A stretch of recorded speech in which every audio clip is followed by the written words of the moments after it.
स्थित India international centre में international chamber of media and entertainment industry एवं press club of India के सहयोग से association for Asia Pacific union आपू द्वारा एशिया पैसिफिक देशों में एकता के माध्यम से सतत विकास और शांति विषय पर कार्यक्रम आयोजित किया गया। कार्यक्रम में मीडिया, कला एवं संस्कृति, जलवायु परिवर्तन और स्वास्थ्य जैसे अहम मुद्दों पर चर्चा हुई। कार्यक्रम में international chamber of media and entertainment industry के प्रेसिडेंट डॉक्टर संदीप मारवा, मुख्य अतिथि के रूप में पूर्व राज्य मंत्री Shrimati Meenakshi Lekhi, Rita Singh, doctor BR Jain, doctor JS Saluja, doctor Subhash Goyal, ambassador doctor SM Saiful हक ने अपनी उपस्थिति दर्ज कराई।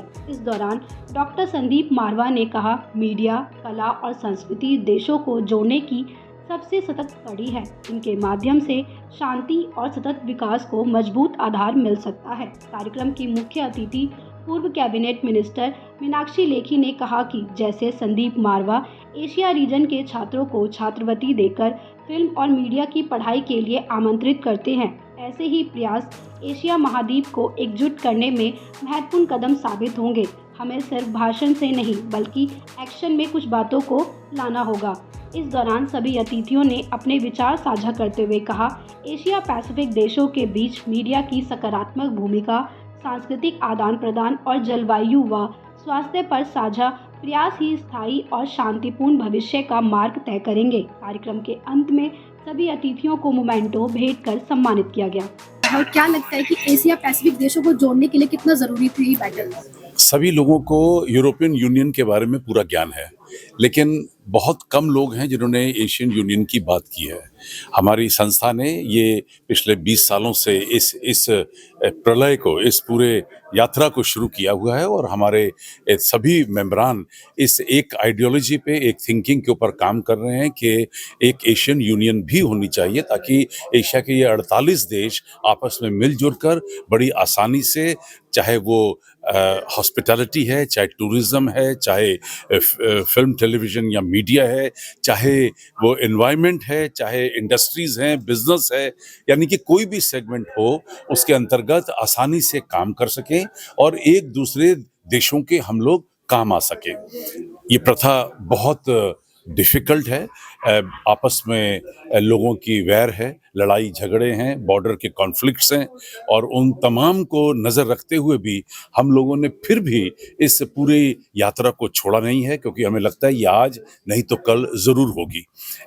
सबसे बड़ा मुद्दा हम लोगों ने आज मीडिया, आर्ट और कल्चर का भी लिया है, जिसके अंतर्गत हम लोगों ने ये बताने की कोशिश की है कि पिछले इन तमाम 30 सालों में और 20 सालों से जब से हम लोगों ने ये संस्था तैयार की हुई है, उसके अंतर्गत हम लोगों ने अंतर्राष्ट्रीय स्तर के ऊपर तमाम एशियन कंट्रीज़ को आर्ट और कल्चर से जोड़ने की कोशिश की है, जहां उनके स्टूडेंट्स को स्कॉलरशिप दी गई हैं, उनको यहां हिंदुस्तान में बुलाकर एजुकेशन देने का हम लोगों ने वादा किया है। आर्ट और कल्चर की जब बात करते हैं तो इन्हीं देशों के डांस, ड्रामा, म्यूज़िक, इन तमाम चीज़ों को हमने भारत में उसका प्रचार किया है और उसी तरीके से भारतीय कला और संस्कृति को हम इन देशों तक लेके गए हैं।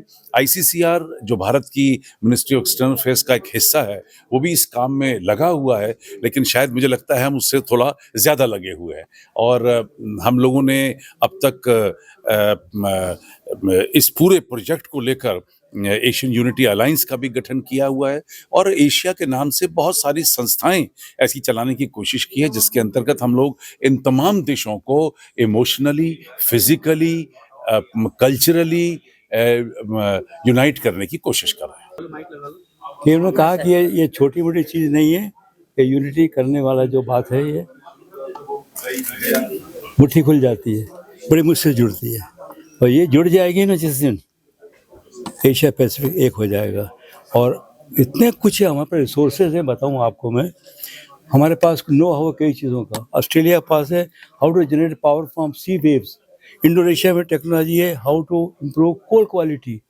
मैं कह रहा हूँ कि इतना कुछ अवेलेबल है, हम लोग बेकार में वेस्ट भाग रहे हैं कि ये दे दो ये दे दो। हमारे अपने में ही इतनी स्ट्रेंथ है, अगर हम यूनाइट होकर करें। मैं कह रहा हूँ दुबई कॉन्फ्रेंस में सच में ठीक कहा था, यूनाइट और पेरिश। आज दिन आ गया है। अब मई में हमारी कॉन्फ्रेंस हो रही है सिडनी हमारा चैप्टर, जिसके चावला साहब बोल रहे थे, हेडिंग चेयरमैन। हमारा एम यही है, एक बार ये हो जाए। एक क्वेश्चन एक ने पूछा था दुबई में कि साहब कॉन्फ्रेंस हो गई, वहाँ भी हो गई, दिल्ली हो गई, वहाँ भी हो जाएगी, तो उसमें सिडनी में भी, हाउ यू इम्प्लीमेंट। डिसीजन हो गया कि यूनाइट होना है, ये भी हो गया कि कल्चर, इंडस्ट्री, सबके कोऑपरेशन होगा, पर सवाल how to do that. Now that is where now I am focusing कि जो भी हम डिसीजन लेते हैं, through Meenakshi Lekhi, through minister of external affair state की अभी उनसे बात हुई है। Now we are pushing this to the government and the other ambassador in our country. That is why Bangladesh, 2 ambassadors sitting there also. They should now tell their governments there is no option but to unite. उसके लिए हम लोग जो normal जो या minimum जो programme बना है वो एम्बेसी को शेयर करेंगे और फिर उनके साथ मिल करके उनके यहाँ कॉन्फ्रेंस करेंगे, ताकि लोगों को पता चले। मैं सही बताता हूँ, मैंने बताया ना कि मैं वर्ल्ड और घूम चुका हूँ ऑस्ट्रेलिया छोड़ के। मैं जहाँ भी गया हूँ, आप बताओ, पाकिस्तान रोज दुश्मन है। मैं पाकिस्तान कराची में रहा 3 साल, वहाँ के लोगों ने हमारे साथ इतना बढ़िया व्यवहार किया। पॉलिटिकल लेवल में लोग कैसे थे खराब।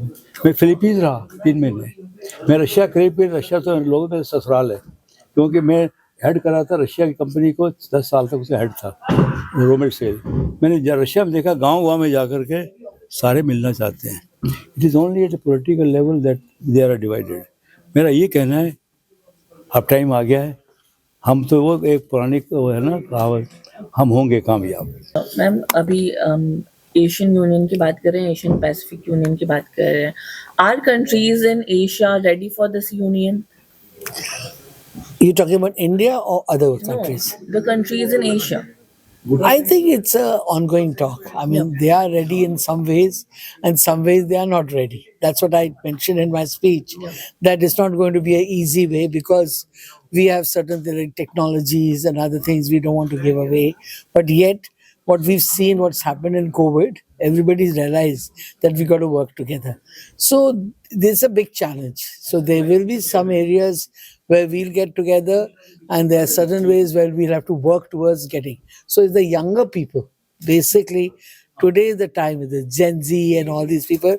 It's a time for young people to take this challenge and work together. And any message for young people? Yeah, I think lots of messages. They are, I think, very smart. Today, the thinking is so different. And I think, like, I see so many different ages which I meet. And I always find that they are not what we thought. And I don't want to talk about what I thought. I really love to see what they're doing. And I think there's a great future ahead for India. The culture, I think since India subcontinent was one country, now unfortunately we are now divided, but the cultural roots is remain in the same place. So India can play a very pure vital role to exchange the culture between the neighborhood, and it will give a big impact. And we have so multilingual culture, because we need to know each other through the language, because the lot of books and cinema was interpreted in different languages, but we have to continue this thing. I think the new generation, like you people who are taking my interview, will be more interested the historical background and the cultural background and the roots of our culture from the different parts of India. Since I am from Bangladesh, I think if you know the Bengali history, Bengali culture, Rabindranath Tagore, Sharat Chandra Chattopadhyay, Kavi Nazrul, there are so many people, and we need to translate these books. We need to make films. We need to more on emphasize on the documentary film. That will give the new generation, they will know where our roots is there. So I think in this platform, Apu's platform, will try to make this type of documentary film more and more, and I am here to help this. Thank you.